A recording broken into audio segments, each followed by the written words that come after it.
Dosed by kids. Yo, what's going on? It's someone that's no one, and welcome back to today's report.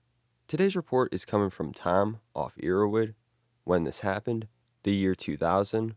The drug used was Datura, at a dose of 7 flowers. The route of administration, through T. Gender, male. Weight, 195 pounds. Age, 27. His set, not a regular drug user. And the setting, at home.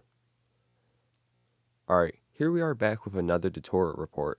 This one being kind of odd based on how Tom is dosed. The title kinda says it, but basically, Tom was looking to get into more psychoactives, and some of the neighborhood youths recommended him some Datura that grew nearby.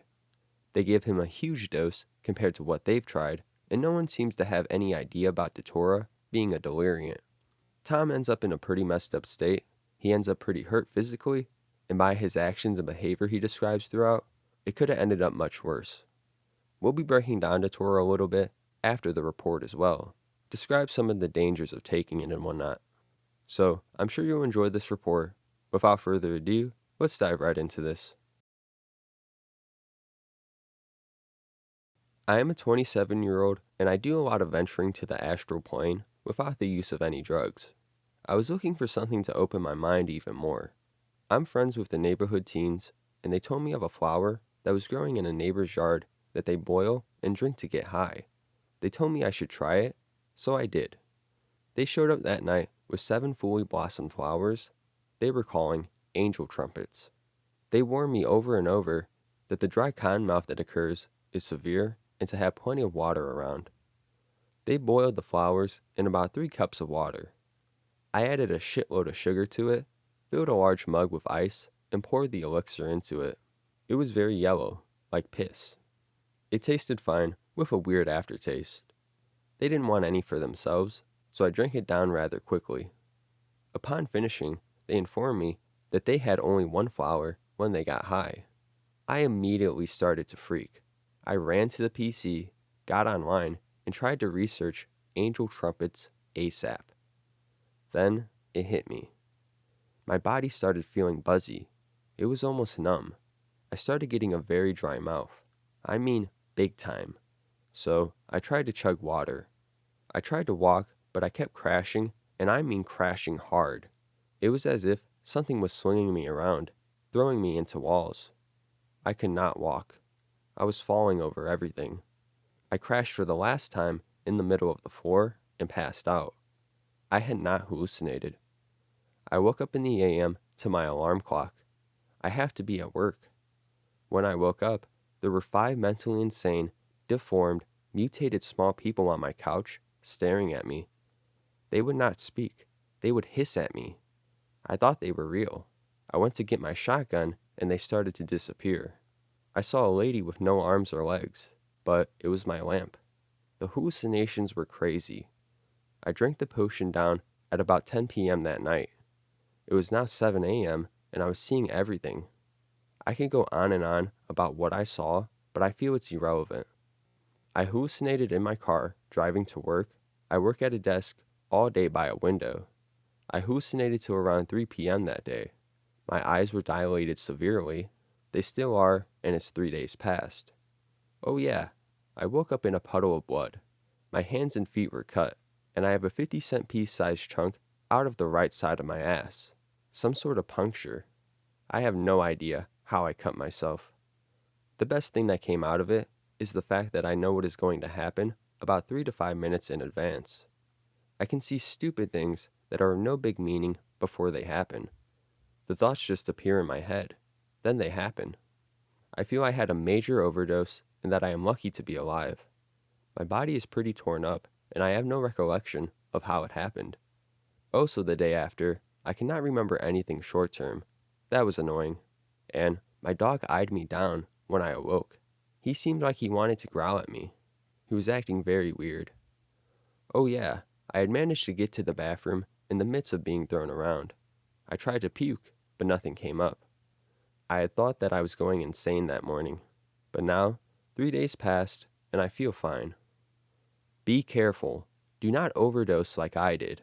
Be careful and have plenty of water around, and do not do it alone.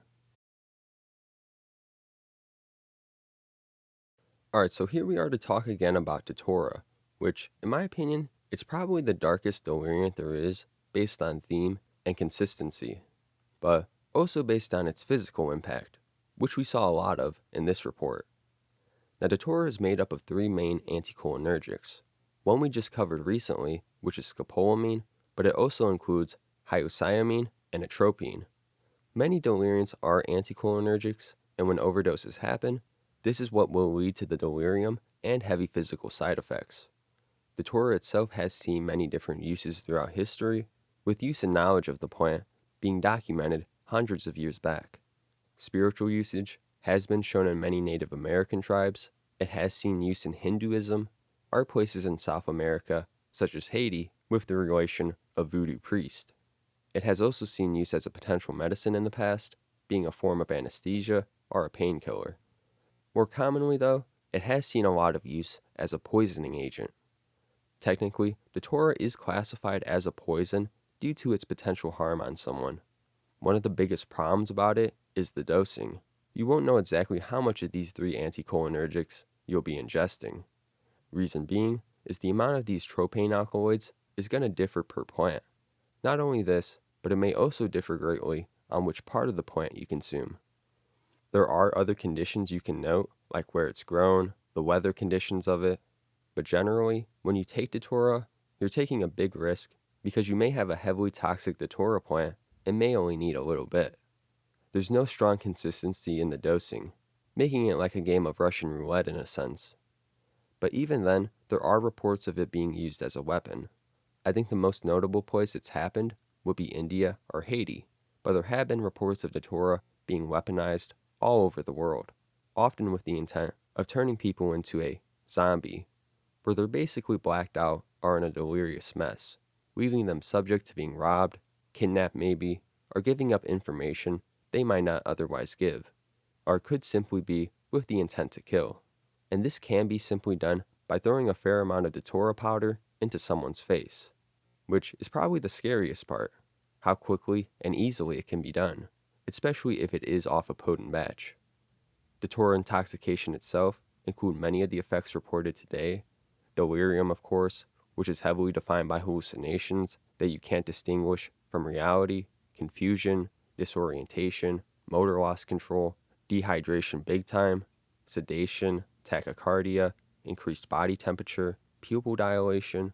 There can be a strong sense of dysphoria, which is essentially the opposite of euphoria, just being very dissatisfied with things, like a depression in a sense. There's a lot that can happen, and it isn't an appealing state to be in by any means. At 7 flowers worth, lasting 3 days, I'm sure Tom wouldn't have liked that at all if he just was informed beforehand. But let's bring up a couple past reports and compare them to this one. The first report I want to bring up specifically is the report on scopolamine we did, Strange But Effective, by Sinlos, where he got some gel to rub on his skin. Sinlos used this gel for travel, as medicinally, this can be used to help combat motion sickness. But one day he decided to double his dose because he was expecting a rough flight, and he does end up somewhat delirious. He loses his sense of direction, got dizzy, heard people's voices that weren't there, and was slow to talk to people. He claimed it felt like he was in a trance. I think this report better shows the stage of a light overdose, while today's report shows what it's like way further in. The other report I want to bring up is of a larger dose. That report is Datura Trip to an Ancient Underworld by Michael Wise, where he consumed over 200 seeds with the pods. Which, that could have been stronger, could have been weaker, can't exactly say since we can't measure the actual alkaloids. But Michael experiences strong delirium nonetheless, and 2 blacks out to a degree. He ends up going to work during the come-up, where he makes pizzas. Michael thought he was sober, and that the Datura wasn't doing anything, up until he started placing the pizzas in a completely different area, so he wouldn't disturb the insect nest on the oven. He reports his boss coming up and spitting out dirt and blood. Other people claim they saw him throwing pizzas 10 feet from the oven. Then also, he was trying to drink wine out of the freezer, but he would just spit it all up instead of drinking it. He also mentions being able to walk into the ground and see all the soil underneath, and at one point could see dinosaur bones, treasure, and all this stuff underneath us. Luckily, he did have some people to somewhat look out after him, and didn't end up seriously hurt. Very similar to what Tom had to go through, but the biggest difference though seems to be his cognizance, the type of hallucinations he experienced, and how long it lasted. But we're going to end it there for today. If you guys did enjoy this Datura report, you want to see more on Datura or other deliriums or anything at all, let me know in the comments below and we can do that. If you have your own report you want to see me read, send it into NoOneSubmitReport@gmail.com. If you can, like the video, subscribe to the channel if you haven't already, follow the socials, share the video. It's been Someone That's No One, and I'll see you guys next time. Peace out.